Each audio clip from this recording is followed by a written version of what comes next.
Hey, welcome back. If you're watching this, there's a good chance you've thought about investing, but never quite started. Maybe because it feels complicated, or you don't think you have enough money, or you're just not sure where to begin. I get it.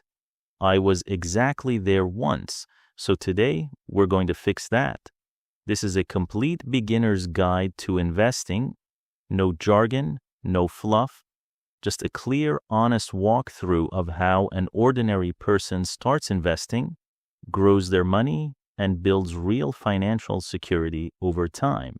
Stick around to the end because I'm going to walk you through a simple framework that anyone, and I mean anyone, can follow regardless of income. Let's get into it. First, let's talk about why investing is not optional if you want financial security. Here's the uncomfortable truth. If your money is just sitting in a regular bank savings account, you're actually losing money in real terms. Why? Because inflation, the rising cost of everything around you, is almost always higher than the interest your bank pays you. Think about it this way. If inflation is running at 3% a year and your savings account pays you 1%, your money is effectively shrinking by 2% every single year. You have more numbers in your account, but those numbers buy you less. Investing is how you fight back against that. When you invest, you put your money to work. It grows, compounds, and over time builds into something significant. And here's the most important thing I want you to take away right now. Time is your biggest asset, not how much money you start with, not how smart you are. Time. Because of something called compound interest, which we'll get to in a moment, even small amounts invested consistently over a long period can turn into life-changing wealth. We're talking tens or hundreds of thousands of dollars from starting with just a few hundred.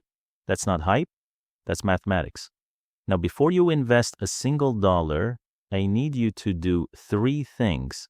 These are non-negotiable. Number 1, build an emergency fund. Before you think about the stocks or anything else, you need a financial cushion. This is 3 to 6 months of your essential living expenses, rent, food, bills, kept in an easy access savings account, not invested, just sitting there ready. Why? Because life happens. Your car breaks down. You lose your job. Something unexpected hits. Without an emergency fund, you'd be forced to sell your investments at the worst possible time just to cover your costs. That wipes out everything you've built 3 to 6 months. Get that first. Number 2, clear your high-interest debt. If you have credit card debt or payday loans sitting at 20, 25, even 30% interest, pay that off before you invest. No investment consistently returns 25% a year. Clearing that debt is a guaranteed return. It's the best investment you can make right now. Student loans and mortgages are different. Those are typically low interest and you don't need to rush them. We're talking about the toxic, high interest stuff that bleeds you every month. Number 3, know your numbers.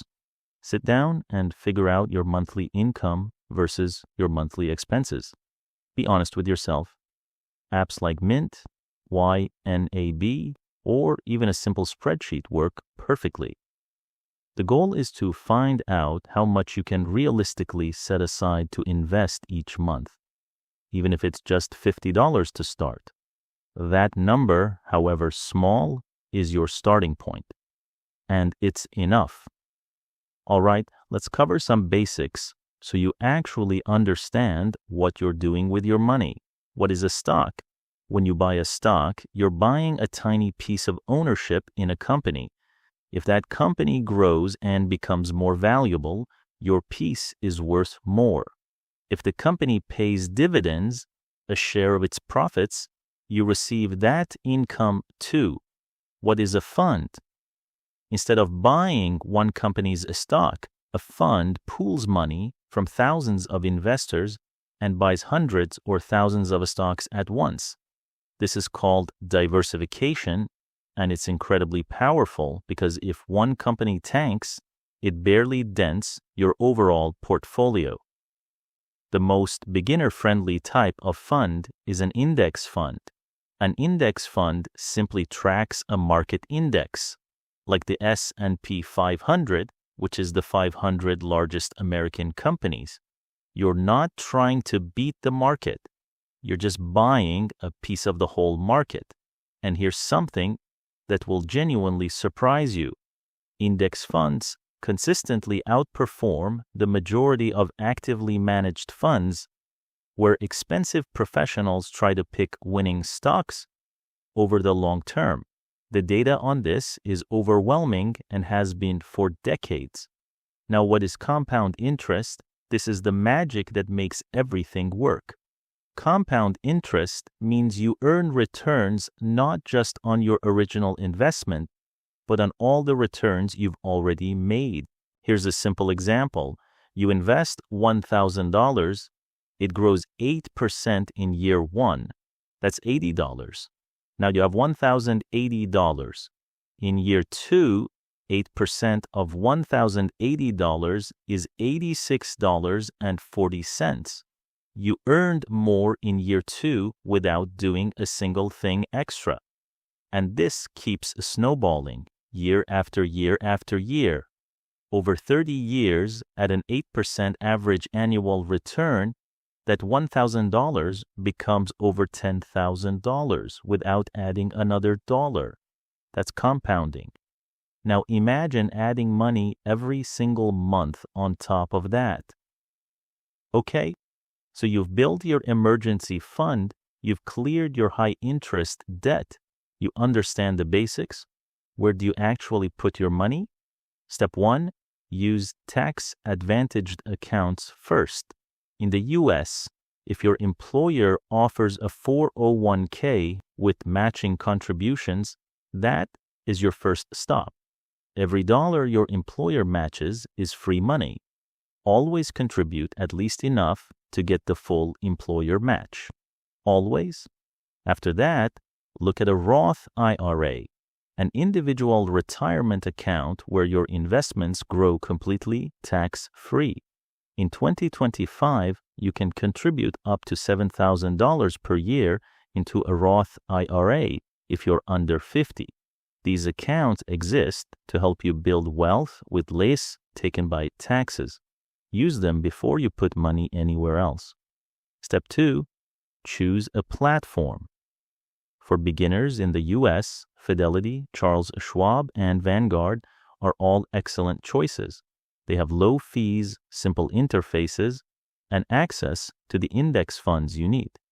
Avoid platforms that push you toward complex products, options trading, cryptocurrency speculation, or individual stock picking right out of the gate. Keep it simple. Complexity is the enemy of getting started. Step 3, choose your investments. For a complete beginner, here is the honest recommendation. Start with a single global index fund, something like the Vanguard Total World Stock ETF, the iShares MSCI World ETF, or simply the Fidelity Zero Total Market Index Fund. These funds give you exposure to thousands of companies across dozens of countries in one simple investment. You're immediately diversified across the global economy. You don't need to research individual companies or time the market.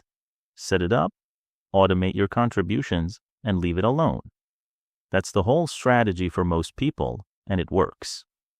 The question I hear most often is this: how much do I need to start investing?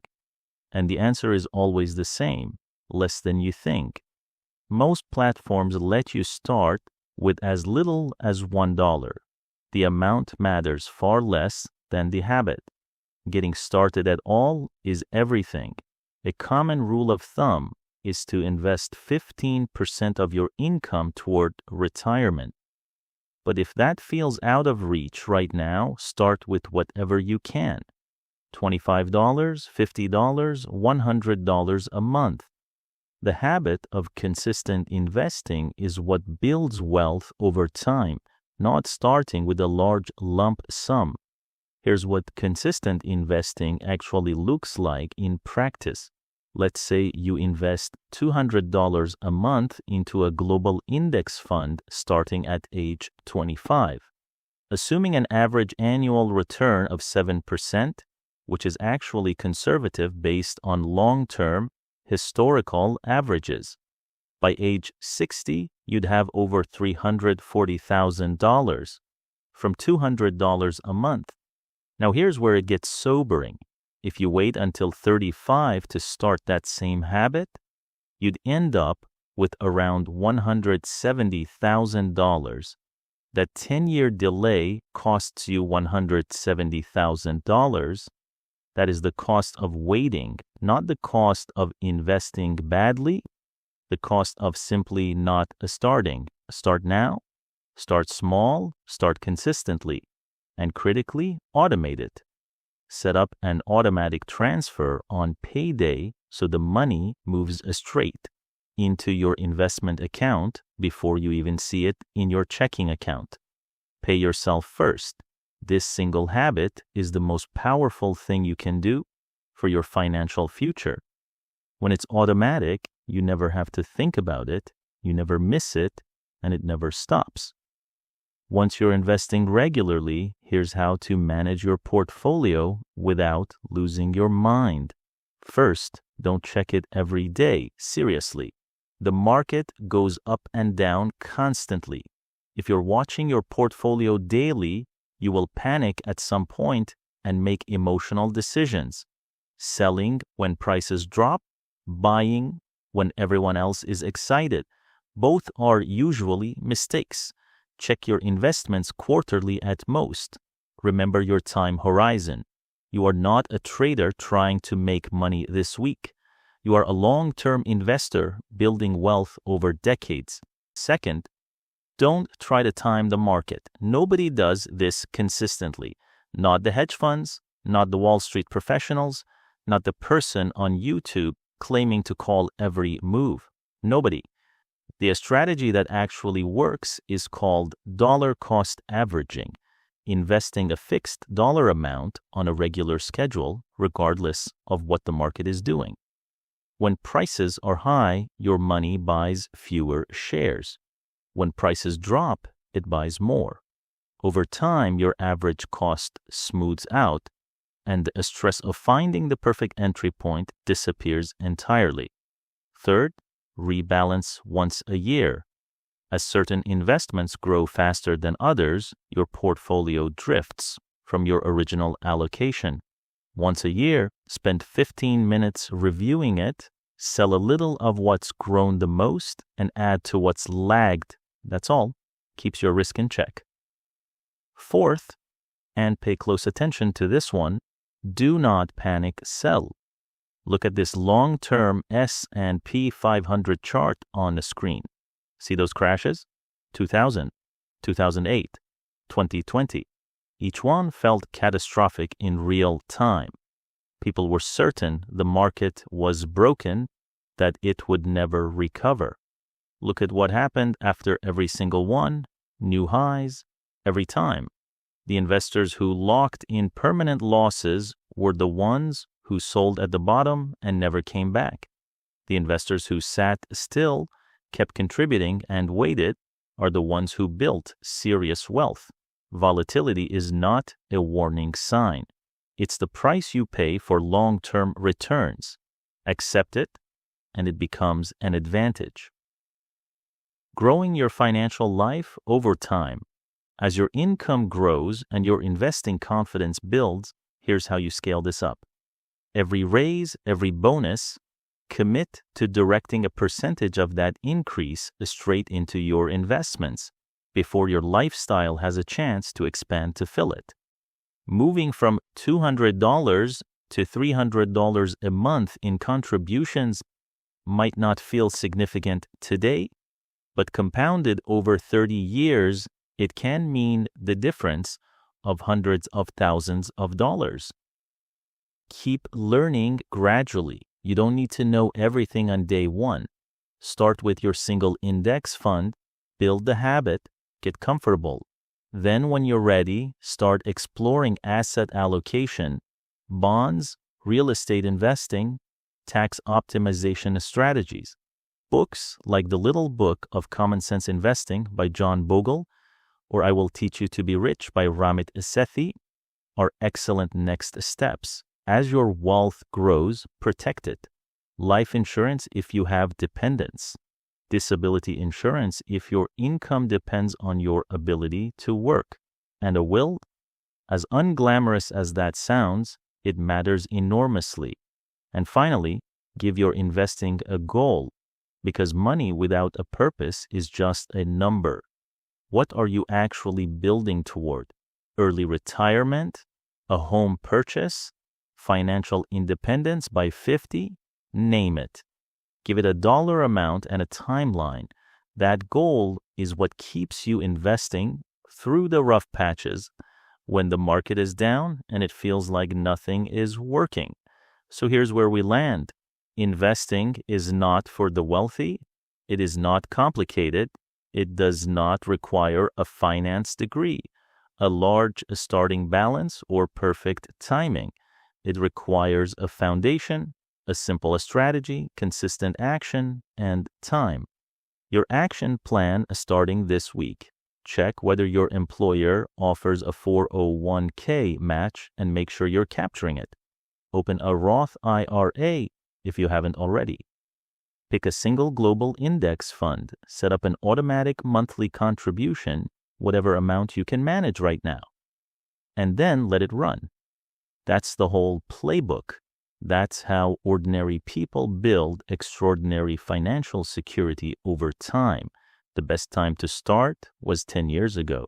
The second best time is right now, as soon as this video ends. If this helped you, hit like. It genuinely helps more people find this content. Subscribe for more no-nonsense finance videos. And drop a comment below with your biggest question about investing. I read all of them.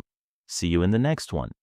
This video commentary is for educational purposes only and does not constitute financial advice. Always conduct your own research and consider consulting a qualified financial advisor before making investment decisions